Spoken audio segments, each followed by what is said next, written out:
Thank you. I'm President Matthews Financial. We are a tax strategy and retirement planning firm. Today, what we're going to talk about is retirement planning, the history of how retirement plans came about, and our strategy and our philosophy on how to do retirement planning. Retirement plan, when we usually think about it, we think about three main things. We hear about diversification, which is aggressive growth, moderate growth, and safe growth whenever we do our retirement plans. Every year when we get our 401k statements, or 403bs, 457s, you always should say aggressive, moderate, and safe growth, and that's how we usually pick our retirement plan. And we say, okay, we do aggressive, moderate, and safe. The way that retirement plans came about was back in 1980 with Ronald Reagan. The reason that was, it was GM and a lot of our big companies and manufacturers were having issues with pension plans.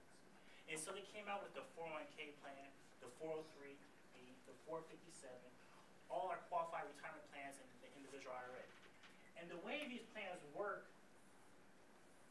is that we get tax deduction when we put our money into these plans. Then the money grows tax deferred, so we're not paying taxes on the growth. And when we finally do pull out the money, we pay taxes. So say it grows to $650,000, our retirement plan, we pay taxes on the $650,000. Now, back in 1980, guess what was the tax rate back in 1980 when this came out? The highest tax bracket, 70%. 70% was the highest tax bracket then.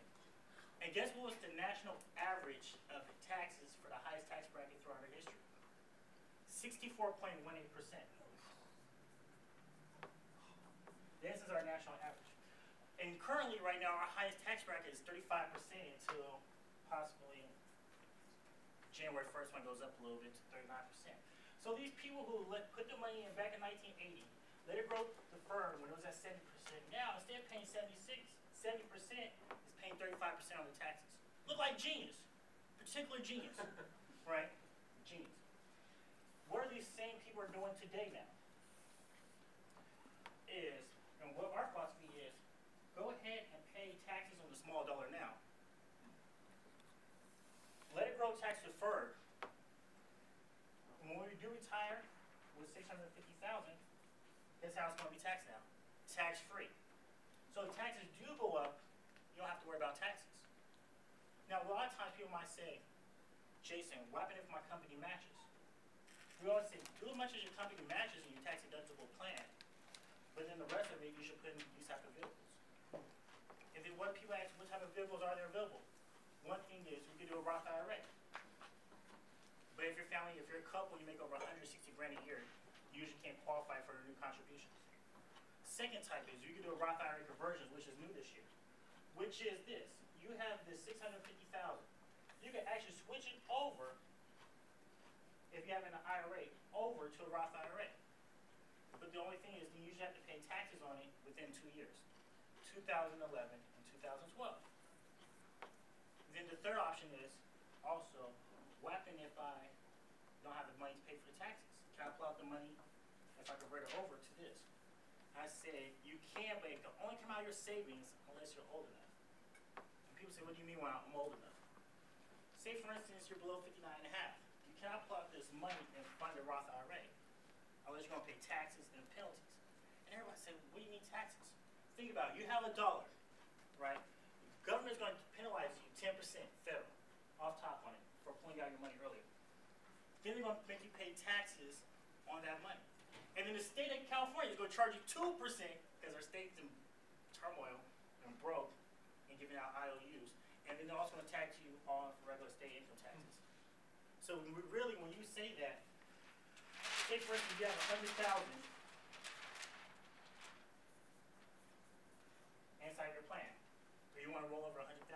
You're actually, when you do this, and you have to pay taxes or you want to pull it out early to fund it, you're actually going to have $60,000, roughly. Depends on your deductions and all that, but just rough estimate.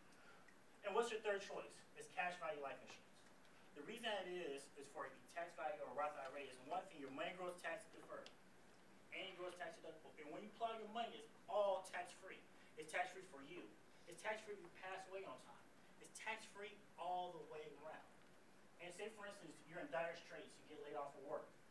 That money that was growing in there, your base even contribute to it, you can pull it out, no problems.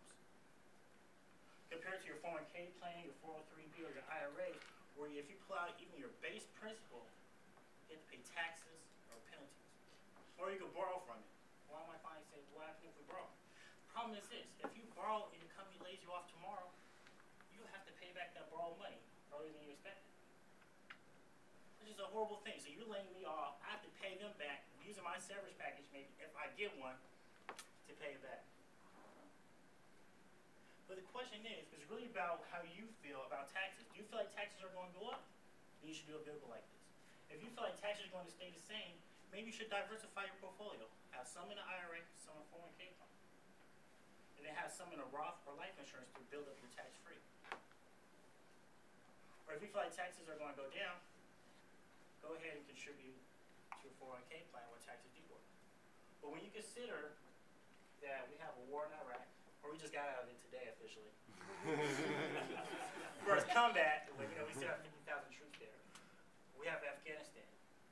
We have this huge debt that we owe China and Japan for. How do you guys feel like taxes are going to go?